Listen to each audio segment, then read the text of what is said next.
focused by the goggles. An ant caught fire. It scurried back to the anthill in a blind panic, and the flames quickly spread further until the entire oil field was engulfed in a sea of fire. Not long before this, Marge had already been on the verge of a mental breakdown. No matter how hard she tried, she couldn't stop Homer. Driven to the edge of collapse, she could only stand by the door, helpless. Chronic sleep deprivation had completely exhausted her mind and body. She even mistook a book for breakfast. Not even daytime brought her a moment's respite. Soon enough, they rushed to the hospital. Staring down the steep cost of the surgery, Homer cooked up a scheme.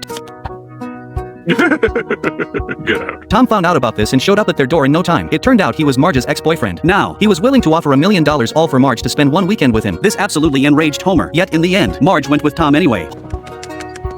Hey, where's our parents? Homer's snoring grew louder and louder. It didn't even stop when he was awake. Marge finally snapped completely. To scrape together the money for the surgery, they'd agreed to Tom's terms. Homer was utterly heartbroken. He went to a friend's party, only to be met with mockery from everyone there. This plunged Homer into deep anxiety. He was determined to win Marge back. At that very moment, Marge looked as beautiful as an angel. A romantic, flirtatious atmosphere filled the entire hall. In the end, the two kissed and Homer saw every second of it. Utterly crushed, he left Springfield. He eventually ended up stranded in the desert. Now, only the utter exhaustion of his body could help him forget Marge, if only for a moment.